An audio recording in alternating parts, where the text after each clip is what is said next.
Ladies and gentlemen, may I introduce you to Futurist David Houle. Thank you. Well, thank you very much. And, the obvious question up here is, so what is a futurist? I define being a futurist very simply, is that my highest value to the marketplace and to the planet is to be a catalyst to get individuals and companies to think about the future, and then hopefully to facilitate the discussion about the future that may result. Now, over the last 2 years, I've spoken with one-on-one conversations with about 125, 150 people where I've asked them the question, so what do you think about the future? And I'm here to tell you that the answer pretty predictably falls into 3 buckets, probably well represented in this room. The first bucket, so what do you think about the future? Oh, well, I'm an associate in the firm and I want to become a partner. My wife and I want to move to the suburbs, have kids. The answer is all personal. Here are my plans. The second answer to the question, so what do you think about the future, is often, it's really horrible. Global warming, terrorism, a recession. We're leaving the planet worse than our parents left it to us. Just awful. So second answer is very negative, look at the future. The third bucket, which surprised me, but now I expect, so what do you think about the future? I guess I really don't think about it much. I'm, so caught up in my life and my work. So as somebody who is a catalyst to get people to think about the future, I'm here to say to those of you that it's all personal. You really have to lift yourself up. You have to look at the forces that are currently reshaping our world and will be for the next 10 to 20 years. For those of you that are looking at the future and seeing darkness, I'm here to say, yeah, when I say we in this presentation, I'm talking about humanity, we have some major problems we have to confront. But in the process of confronting them, we'll transform ourselves, and I believe that in, say, 15 years, that we will be on the dawn of a new golden era of humanity. So the future is bright. And for those of you that don't think about the future, it's time you really should, because you really have no choice. Otherwise, life will happen unto you. So that is what I do, and that's what a futurist is by my definition. And I'm here to say that this presentation is a much longer presentation, obviously, than we have time for here. So I'll just give you some highlights about what I call the shift age. The shift age is the new age that we're coming into. The information age will still be with us, but we're now coming into a new age. Shift because everything is shifting. It is a potential for great transformation. And it is very much of an opportunity as much as it is an unavoidable chance for very bad things to happen if we don't come together. But the shift age, and I have my book back there, and it's all signed, and please take a copy so we will start thinking about the future. But before we talk about the future, a quick look back. Now, anthropologists would describe everybody in this room as the latest iteration of humanity called modern man. And it's generally accepted that modern man has been on this planet for 150,000 years. And then 10,000 years ago was where the agricultural age began, where man literally put down roots. And if you go back to your schooling, you'll think of all the great civilizations that we've ever studied. They've all happened since then. So 10,000 years has been the time of great civilizations. And then 300 years ago, the agricultural age began. This is the age that we've lived in. We drove here, we flew here. It's the industrial age. Now, accept for a moment some simple math. Accept that a lifetime is 50 years. Now, we live longer than that now, but hundreds of years ago, we didn't live that long. So a lifetime is 50 years. That means 150,000 years is 3,000 human lifetimes. 10,000 years is 200 human lifetimes. So for the 3,000 lifetimes that we have been on this planet, we've lived 2,800 of them in caves.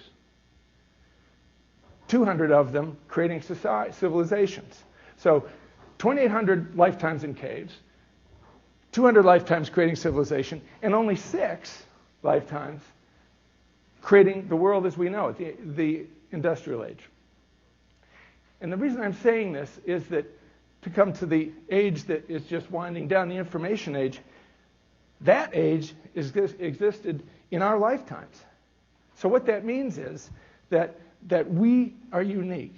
The problems that we face are unique. There has never been a situation as there is today for all of us in the experiences that we have on a daily basis and what we are confronting. So where does that bring us? It brings us to another place I call the threshold decades, which is from 1985 to 2005. And why threshold? Because it's the threshold between what was and what will be. It's the threshold between the past and the future. And also, it was the third definition of the word threshold of pain, when many individuals in many countries did in fact feel some pain because the world was getting reorganized. So the threshold decades was really a time, still looking back, where humanity, Western civilization, developed countries moved from the industrial to the information age values. And this 20-year period is really the foundation for what we are now about to enter. Because the dynamics that started in these 20 years are the dynamics that are now reshaping our world and that we are more or less familiar with and will be reshaping our world for the next 10 to 20 years. So what happened in this 20 years? Well, obviously everything got faster. There's nothing in our lives, right, that is not faster than it was in 1985. It takes a network. Now this is very fundamentally important because in 1985, things were centralized and hierarchical, right? There was big business, big government, big media, and yet today everything is flat. Middle management's been eviscerated, decision-making's been pushed down, so it's flat. When this happened, one of the laws that was thought to be a law of economics went away, which is the law of diminishing returns, which basically said as you kept adding same things on to a group, it diminished the value of each one that got added on. It's just the inverse now, right? If you have a network of 3 people, it's not as valuable as a network of 30 or 300 or 3,000 or the 120 million that are in MySpace. So we all live in a network world and we're all connected. This is very important. In this 20-year period, somebody was mentioning toothpaste this morning, everything has exploded in terms of choice. We now have more television stations, more radio stations, certainly more websites, and more toothpaste than we had 20 years ago. What does that mean? When choice explodes, the power moves from those that produce to those that consume, which means that the power has flown to the individual. Now, when I was growing up a long time ago in the city of Chicago, there were 5 television stations that came into my house. And I had to rely on what those 5 programmed as to what I could watch. And in addition, I had to get up and walk over and turn the channel each time if I wanted to change it. Now I have maybe 300 and I have a clicker and I just go through it. So I'm in control. It's my choice. So the power to choose has given power to the individual more than any other time in history. And finally, the other thing that I want to touch on here is West meets East. In this 20-year period, Western science did what? It kept drilling down further and further and further into smaller particles. And what did they discover? They discovered everything is energy. Everything is energy, which is exactly what the great sages of Eastern religion, Eastern philosophy have been saying for years. We're all one. Everything is energy. In another way, and how does that manifest itself? Well, think back to 1985 versus today. How many people in America were doing yoga versus today? How many people were meditating versus today? In 1985, you wouldn't see the Dalai Lama or Deepak Chopra on the bestseller list. Today, you do. On a more obvious level, West met East because in 1985, there was the Eastern Bloc and the Western Bloc. China was the largest communist country in the world. Now it's the fastest growing, largest economy in the world. The walls came down in Berlin in 1989. The Soviet Union collapsed in 1993. And the United Nations in this 20-year period went from 159 countries to 191. What happened was the walls came down, globalism rushed in. This is something we're all now familiar with. But there hadn't been any global economy. There hadn't been any global awareness since before World War I. So that brings me to where the three forces of the shift age.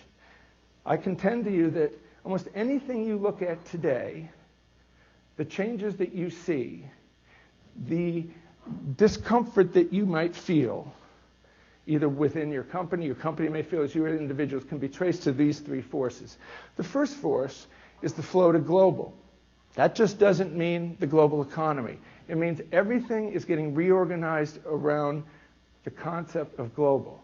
The shift age represents the evolutionary stage of humanity that is global. We are now in the global stage of human evolution. Everything is getting reorganized around global. At the same time, there's the flow to the individual. Remember, the power to choose gives us more power. We are all think of ourselves now as individuals, much more so than our parents' generation. I mean, my father was a professor at University of Chicago, one profession, one institution, his entire life. Today, most of us have 3, 4, 5 careers. So we're less attached to the institution and more attached to who we are and how we show up and what we're interested in and who we're connected to. So everything is getting organized around the macro economically, which is global, and the micro, which is the individual. And all those institutions that came of being over the last 200 years are starting to lose value. Even the nation state seems to be somewhat anachronistic in this global age. A lot of organizations are losing membership that used to be powerful the last century. Now the third, flow to global, flow to the individual, is the accelerating electronic connectedness of the planet. We're all experiencing this, both positively and negatively. But the thing you have to look at is you have to take a step out and not feel participating in it, but look at it. In the 50s and 60s, Marshall McLuhan talked about the global village, and all he was talking about was the connectedness of the television sets so that we all got to experience John F. Kennedy's assassination, or Dr. King's assassination, or Armstrong putting his foot on the moon. That connectedness is a global village, but even McLuhan could not see what is the connectedness today. Everything's accelerating. In this presentation, I usually have lots of charts, and I show today we are only halfway done in terms of the growth of computers, the growth of cell phones, and the growth of internet users between 1990 and 2025. It doesn't level off for another 20 years almost. So think of all the connectedness that you've experienced just in the last 10 years and expect it to double, both in speed and connectedness. There are currently 30 million new cell phone subscribers every month on the planet. In 1985, there were 700,000 cell phone users. In 2005, there were 2.1 billion, and now there's 3.1 billion. If I had the right cell phone calling package, I could call 3.2 billion people right now any place on the planet. That's never happened before. 150 years ago, when the Pony Express was here in the United States, the speed of communication was a horse day, how far a horse could get in one day. Now, 150 years later, email. I'm old enough that I think email's fast, and you work with 20-somethings, and it's like, oh, I am. God, you're so out of touch. Speed. Everything is connected. But the other thing that's happening is that it's creating a new environment. Whenever anything gets to a critical mass of more than 50% of the population, what happens is it creates a new environment. Television was in 1% of the United States in 1948. And 52% in 1953. And in just those 5 years, all of a sudden we were a television society. And it changed our lives. It changed how we shaped our living rooms. It changed everything. That is going on today. So here's some current realities very quickly. No more gatekeepers. The gatekeepers are gone. If I want to create a television show, I don't need to go knock on CBS's door. I can just upload it to YouTube. There's nobody between me and my audience anymore. Faster and faster. This is fairly obvious. Everything is going faster. Nothing will slow down. Now, this is one of the points that I've been talking a lot to CEO groups and forums. And when I get to this point and a couple others on this page, really slows down and we really get into it. Disintermediation. We are in a huge age of disintermediation. For those of you that may not know the word, the root of the word is intermediary. So disintermediation is taking the intermediary out of the equation, lifting the middleman out of the economic equation. This was obviously noticed in the late 90s when Internet 1.0 started. What happened? The Internet disintermediated the stock brokerage business and the travel agency business, right? It used to be 15 years ago, if you wanted to buy a stock, you called your stockbroker, who maybe called you back that day. You then 2 more phone calls to get a trade. And then a week later, you got a confirmation in the mail. Now it's instantaneous. Same thing. Go Priceline.com, Hotels.com. Now in Internet 2.0, media is getting disintermediated. Residential real estate is getting disintermediated. Insurance is getting disintermediated. You used to have an agent. Now you go to Progressive.com, right? So the middleman is being taken out of the equation. And this is going to churn through the global economy. So it's one of those issues that I really like to get into a conversation on, particularly with CEOs who are trying to wrestle with this situation. Power to the people. Because we have more power as individuals, we have more power as individuals than we ever had before. I mean, just the fact that last month, 400,000 people each gave $100 to the Obama campaign for $40-odd million in 1 month was historic. It was power to the people. It was direct relationship to the candidate through this accelerated electronic connectedness. It's changing the world. Now, and this, of course, is another place where, with CEOs, I get into a lot of conversation. Say goodbye to long-range planning. Because the shift age, speed of change has become a constant. It's no longer linear. It's no longer simultaneous as it was in the information age. The speed of change is constant. So if the speed of change is constant and we're all in a shift mode, how can any long-range plan have any validity? 10, 15 years ago, we used to manage ourselves based on plan. That was our reality. Now we can't anymore. And there's several ways to address this. But very simply, you need to know what your core business mission is. You need to know what is your business.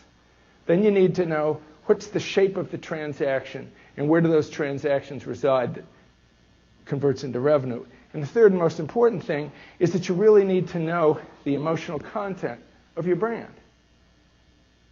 What is the value of your brand? What's your differentiation? What is the intellectual property? The obvious example is Apple. You know, you walk into an Apple store, you're cool. Real quickly, future possibilities. We're all global citizens today, and we're moving from a global citizenship to a global consciousness. Why? Because of global warming. It's the first global issue that only has a global solution. We're going to be forced to solve all of our problems globally. I believe that in the future there'll be some new kind of a global entity that will have to deal with these global issues because nation states obviously can't. And finally, I think, as I was saying, that this electronic connectedness might be a technological model for some future global consciousness that will occur should we matriculate the wave of problems we're going to face. So in quick conclusion, tools define the agricultural age, machines define the industrial age, technology define the information age, and consciousness, a global consciousness, is going to define the shift age. I'll leave you with this quote. We should try to be the parents of our future rather than the offspring of our past, both as individuals and as companies. Now, when I give this speech, I always try and like to think about giving words of advice, whether it's an insurance entity or medicine. You're meeting planners. So 2 quick words of advice from Futurists. Energy is the wolf at your door, right? Energy is only going to go up in price. I've been predicting it would be over $100 for here gasoline. And so it's going to change the way meetings happen because you can't afford to fly so many people in. But the solution to the wolf at the door of energy is technology. You'll be able to use technology to create whole new nodes of meetings, if you will, so that instead of flying 200 people into one place, you can put it on the internet. Anyway, thank you very much. Welcome to the Shift Age. Thank you, David.